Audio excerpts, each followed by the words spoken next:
Welcome back everyone. तो आज हम लोग देखेंगे कि एक सक्सेसफुल लॉयर, अभी हम लोग पहले क्या देखा था कि स्किल्स क्या क्या चाहिए हमें, कौन कौन से स्किल्स की हमें नीड होती है। और अब हम लोग आज क्या देखेंगे कि कैसे हम लोग ये कर सकते हैं, क्या क्वालिटीज क्या क्या अपने डेवलप कर सकते हैं कि जो स्किल्स एक्वायर करने में या फिर लॉ के फील्ड में एक्सेल करने में हमें मदद करेगी। तो पहला है पैशन। भाई देखो, ये बहुत सारे मूवीज और जोहा पे भी आपने सुना, सही सुना है कि पैशन, अगर आपका वो चीज आपका पैशन है किसी को जस्टिस दिलाना, तो एडवोकेटिंग जो आपके लिए होगा वो काम नहीं, वो आपके लिए एक हॉबी या पैशन, आप मतलब इंजॉय करो। और आप जब भी जो चीज इंजॉय करते हो, you do the best at that thing. Just remember that. Alright. तो अगली चीज हो गई हमारी इम्पैथी। इम्पैथी इम्पैथी इम्पैथी क्या हो गई हमारी कि effective legal representation requires empathy, मतलब कि आपको क्लाइंट के पर्सपेक्टिव से सोच, मतलब आपको दूसरे की तरफ से सोचना आना चाहिए और उनको एक फेवरेबल आउटकम तक, मतलब कि ऐसा हम करेंगे तो ऐसा रिजल्ट मिलेगा, ये बता ये कैसे, तो जो भी चीज़ आप ऑनेस्टली उनके सामने रख पाओ और पहले आप उनके हिसाब से वो क्या समझाना चाह रहे हैं, आप उनको उनकी जगह पे अपने आप को रखकर वो चीज़ आप समझने के काबिल हो। ठीक है, तो उसके लिए आपको एम्पैथी की भी जरूरत पड़ेगी। रेजिलेंस, लचीलापन आपको रखना होगा, क्योंकि देखिए हर बार 100% आपका कभी हो successful, that's rare, that's good, but still uncertainty is the most certain thing in this world, remember. ठीक है कि अनसर्टेनिटी ही सबसे सर्टेन चीज है। कभी आप सिट बैक हो गए, मतलब आप जो चाह रहे थे उस हिसाब से वो चीज नहीं हो पाई, तो क्या, इट्स नॉट ओवर। तो सक्सेसफुल जो होते हैं वो जानते हैं कि बाउंस बैक कैसे करना है और कीप मूविंग फॉरवर्ड, ये उनका मूल मंत्र होता है। तो अगर आप ये मूल मंत्र अभी से डेवलप करने में सक्षम हो गए, तो आगे चलकर आप कमाल करोगे। Just remember that.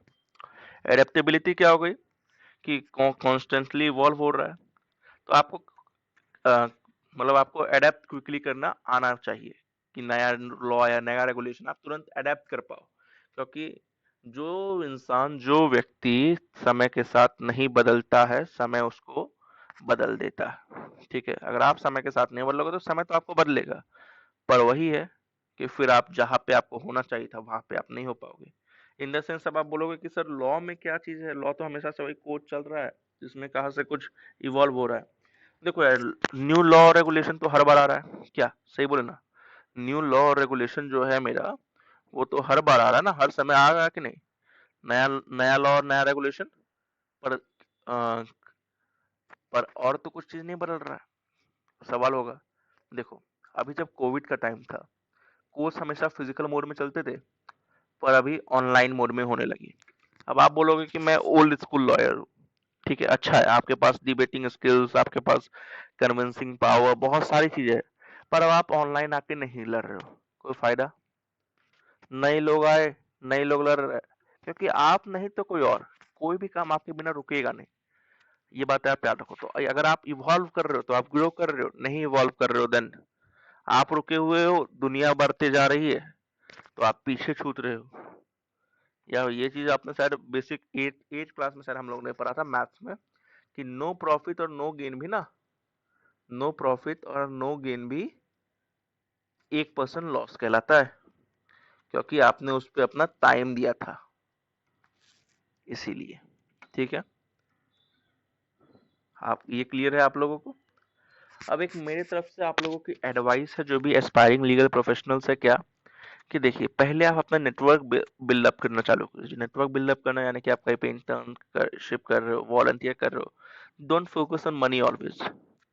कभी कभी जो एक्सपीरियंस प्रैक्टिकल मिलता है ना, वो लाइफ लॉन्ग आपको इतना पैसा कमा के देगा कि आप उस समय कुछ पैसों के लिए अगर आप उसको छोड़ देते तो जिंदगी भर अफसोस करना पड़ेगा। अपनी पकड़ बनाइए अपनी इंडस्ट्री में, क्योंकि कॉन्टैक्ट्स हर जगह काम आते हैं। ठीक है, ये हो गया आपका नेटवर्किंग के बारे में। दूसरा चीज है आप इन्फॉर्म रहिए इन द सेंस कि आप लीगल ट्रेंड्स के ऊपर अपनी पकड़ बनाए रखिए। लॉ मैगजीन्स पढ़िए, कॉन्फ्रेंसेस अटेंड कीजिए, सेमिनार्स अटेंड कीजिए, जहाँ पे भी आप समझ रहे हैं जिनको भी कि ये इनसे मुझे सीखने का मौका मिल सकता है, सीखिए। Life long try to be a learner, क्योंकि आप जब तक लर्नर रहेंगे तब तक आप सीखेंगे, और जब तक सीखेंगे तब तक आप हर नए चैलेंज को एक एग्जाम की तरह लेंगे और उसमें एक्सेल करने की कोशिश करेंगे। ठीक है। प्राइड आना अच्छी बात है, बट प्राइड कभी ओवर प्राइड ना बन जाए, इसका भी आपको ध्यान रखना पड़ेगा। ठीक है। एक्स्ट्रा करिकुलर एक्टिविटीज में भी आप इन्वॉल्व कीजिए, जैसे कि आपके पास कहीं पे कहीं पे आपका लीडरशिप का आ रहा है, कम्युनिकेशन का कोई भी आपका एक्टिविटी हो रहा है, डिबेट हो रहा है, तो उसमें आप पार्ट लीजिए ना अपने कॉलेजेस में। तो इससे क्या होगा ना, अगर आप ले रहे हो तो आपकी जो है आगे जाके आपकी कम्युनिकेशन स्किल्स एनहांस हो जाएगी, जहां पर जरूरत है वहां पे आप अपना बेस्ट दे पाओगे। ठीक है। तो चलिए इसी के साथ समाप्त करते हैं, और फिर से जूरिस ब्रिलियंस चैनल का नाम है। वीडियोस पसंद आए तो लाल बटन दबाए। बाय बाय, सायोनारा, फिर मिलते हैं जल्दी। चलिए।